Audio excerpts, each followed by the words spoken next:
The city's not really that desolate. It's not really that depressing. There's lots of things to do if you've got the money. And you don't need a lot of money to listen to music or go to a club. But if there aren't any clubs, if there isn't any music, you're snookered. It got to the point a while ago in Manchester where I didn't know what venues were operating or if they were on what nights. But in the middle of last year, someone tried to change all of that. Factory Records opened this place, once a yacht showroom and conservative club, now the Hacienda, a club for the future that intends to stay.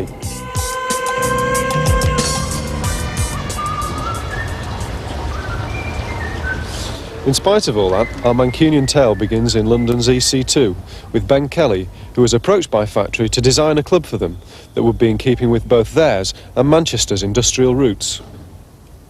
I mean, one of the things that interests me about the process of the design is finding materials that would be in a totally different environment and taking them out of that context and putting them into a new context. And when you eventually put all the elements together, you hopefully sort of establish a new language of materials that says something new and different.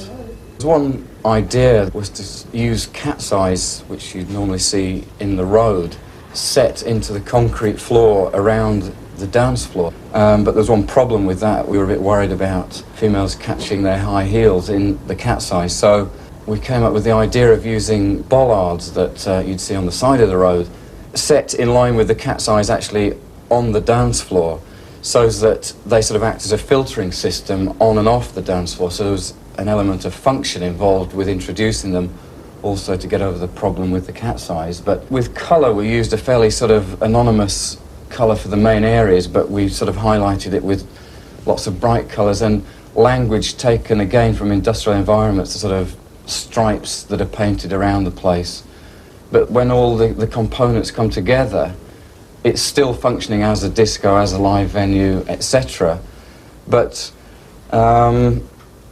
you've kind of created a different type of environment without the normal references to disco interiors, and I guess we very much wanted to take it away from that. So the lighting system we introduced was closer to a theatre lighting system, so that it would relate specifically to the dance floor, but also that the lighting would relate to other elements that we introduced, the kind of archway and the wall at the front and to the bar at the other end, so that we could highlight other elements other than the actual activity of dancing in there.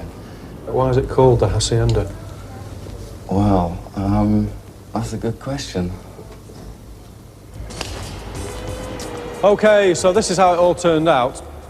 Well, I don't know about you, but it seems to me that whatever your first impression, you can't help but admire a group of people who've gone to all this trouble to create something of this scale and of this imagination. Now, whilst the design and the art was down to Ben Kelly, the whole project started as the brainchild of Factory Records.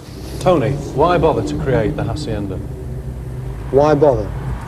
Well, it's necessary for any period to build its cathedrals.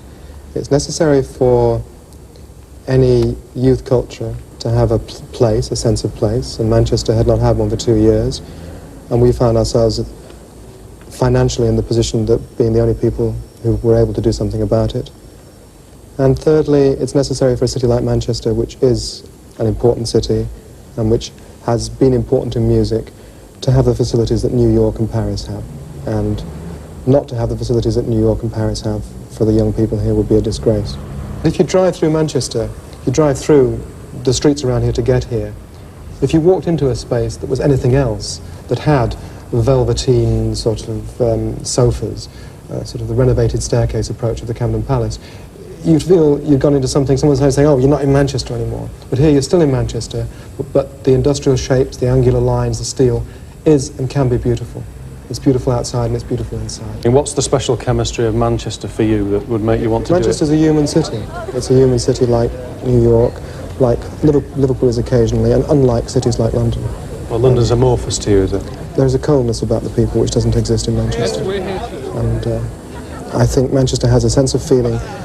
I experienced enormous enjoyment from it in 76, 77 period, and there seems no reason why, as we find now. When we built this place, we didn't know that on a Saturday night it would fill with people. I mean, we made it very colourful, as if to say, we didn't know that audience would be there. You know, the last audience one had seen like that was 250 kids in shabby raincoats in rafters 2 years ago. And was there anybody here? And it may be something of a surprise, or not, that there is. And they dress in a way, in the bizarre vocabulary of the great, large vocabulary of modern dress and modern actions, and the music is the music of the moment, the only stuff that's really happening. And it exists here. Well, what kind of people in Manchester would you like to see coming here?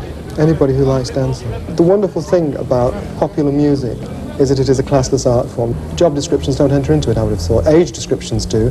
The ability to feel at ease with something that is today. The only requirement is that the ability to feel at ease, because people do feel at ease. What other things do you see in this club? I think there are a million possibilities and ideas which we haven't yet explored. Kids' cartoon palaces, Sunday afternoon antique markets, aerobics classes at lunchtimes, art centres. I mean, art centres is a horrible word, but I mean places where there's one very good theatre group in Manchester I would like to see work here. There are a million possibilities, but the energy, first of all, has to go into concreting it, which is nearly there. Why is it called the Hacienda? It's something to do with... I've been here 8 or 9 times now, and I'll keep coming back, because it's not just another disco or a venue for bands to play. There are places tucked away that are quiet enough to have a drink and a chat. Even when it's full, you're not getting crushed to death, kneading the groin or having your drink poured in your lap. And there's such a variety of styles of dress that you feel you can just mix in without being sneered at, even if you're slightly straight, which is what I am. I even feel I could bring my mum and dad here. The bar staff smile, and the bouncers don't all look like ex-wrestlers. Having said that, the sound does suffer a bit in such a cavernous space, but that's something they'll simply have to work on. What is important to me is that overall it does restore a sense of place. That's it. We're ready. A reading from A Situationalist International, 1968. Formula for a new city. We are bored in the town. You really do have to be pretty bored to be still looking for mystery on the hoardings and in the streets. And you've forgotten, your memories ravaged by all the chaos of the planet. No longer leaving for the Hacienda, where the wine ends in tales from some old almanac. Well, you've blown it now. You'll never see the Hacienda. It doesn't exist anywhere. The Hacienda must be built.